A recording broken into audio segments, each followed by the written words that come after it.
আসসালামু আলাইকুম, কেমন আছেন সবাই? আশা করি ভালো আছেন। আমরা আলহামদুলিল্লাহ আপনাদের দোয়ায় ভালো আছি। মেয়ে প্রত্যেক দিন বায়না করে বাবার কাছে ঘুরতে যাবে সেই জন্য।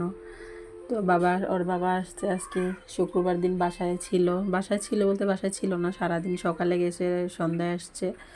তো বাবাকে নিয়ে ঘুরতে যাবে। অনেক রিকোয়েস্ট করার পরে আমার শরীর ভালো না, জ্বর, তো মেয়ে যাবেই, অত বাইকে একা বসে থাকতে পারে না, দৌড়তে হয়। তো বাবার সাথে গেল ঘুরতে। ঘুরতে যাওয়ার পরে ওই খাবে গেলাম একটা দোকানে আমরা গেলাম। রাস্তার সাথে একটা দোকান ছিল, ওই দোকানে আপা আর ভাইয়া দুইজনে মিলে, হাজব্যান্ড অ্যান্ড ওয়াইফেরা দুইজন মিলে বাসা থেকে রান্না করে নিয়ে আসে। ওই খাবারগুলা নিয়ে এসে দোকানে বিক্রি করে। পরে গেলাম ওই দোকানটায় খাওয়ার জন্য। মেয়েরে প্রথম দুষ্টুমি করতেছে, সেজন্য ওরে মেয়োনিজ দিছে, মেয়োনিজ ওই খাইতেছে। তার মাংস আমি একটু গ্রিলের লেগ পিসটা নিলাম, একটা রুটি নিলাম, নিয়ে ফার্স্টে আমরা খাওয়া দাওয়া করতেছি। ওর বাবা দাঁতের ডাক্তার দেখাইতে গেছে, ওখানে গেছে। ওর বাবা বসে আছে আমাদেরকে এখানে রেখে। তো আমরা খাচ্ছিলাম, আমি আর আমার মেয়ে আমরা খাচ্ছিলাম। ওদিকে ওর বাবা বসে আছে ডাক্তারের চেম্বারে। আমার মেয়ে আর আমি, আমাদের খাওয়া দাওয়া চলতেছিল। ওদিকে আমরা আবার অপেক্ষা করতেছিলাম ওর বাবা কখন আসবে। ওর বাবা আসছে, ওখানে নাকি সিরিয়াল আছে, আরেকজনের কাজ চলতেছে দাঁতের। ওর বাবা চলে আসছে, ওর বাবার সাথে হাঁটবে। আমার মেয়ে শুধু ঘুরতে গেলেই আর রাস্তায় শুধু হাঁটতে চায়, ওর রাস্তায় এপাশ এপাশ হাঁটাহাঁটি করবে। তো তো ওর বাবা আর ও হাঁটতেছে, আর আমি পিছন পিছন হাঁটতেছি, ওরা সামনে আমি পিছনে। ওদের সাথে বের হলে আমার পা ব্যথা হয়ে যায় হাঁটতে হাঁটতে। ওরা বাবা মেয়ে শুধু হাঁটে, আর মেয়েটা ঠিক তার বাবার মতো হয়েছে। মনের সুখে মনে হচ্ছে যে রাস্তাটা ওদেরই, ওরা হাঁটতেছে এইভাবে।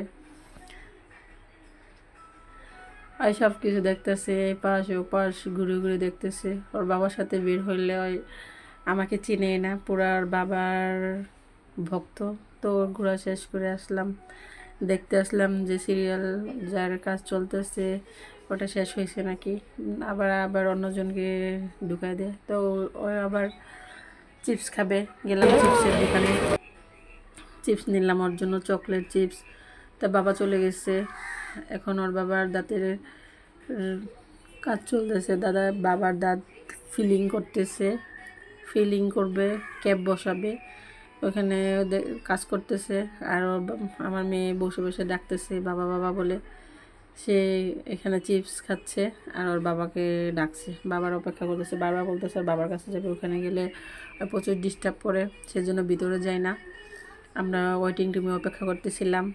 আর আমার মেয়ে কিছুক্ষণ পর পর বাবার দিকে তাকাচ্ছে আর ডাকতেছে, বাবা কখন আসবে, বাবা কখন আসবে এই বলতেছে।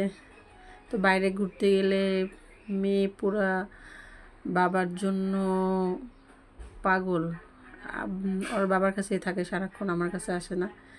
আসলে বাবাকে পাই না সারাদিন, সকালে যায় রাতে 12টায় আসে। দেখে না, এমনও দিন যে ওর বাবাকে সারাদিন দেখেও না। শুক্রবার দিন বাসায় থেকে অল্প একটু সময় দেয়। ওইখান থেকে আবার আমরা চলে আসবো যখন তখন আবার বাসার জন্য পার্সেল নিলাম, আমার শাশুড়ির জন্য 2টা বার্গার পার্সেল নিলাম। তো ফার্স্ট এই দোকানে আমরা গেলাম, দেখলাম ভাইয়াটা বললো না খাবারগুলো খুব টেস্ট, বাসা থেকে বানায় নিয়ে আসে। তো সেই জন্য আমরা গেলাম, খেলাম, মোটামুটি ভালো লাগছে। তা আমার শাশুড়ির জন্য আর আমার ননদের মেয়ের জন্য 2টা বার্গার নিলাম, পার্সেল নিলাম। তারপর আমরা সবাই ওইখান থেকে চলে আসবো বাসায়। বা বার্গারটা নিয়ে আমরা চলে আসলাম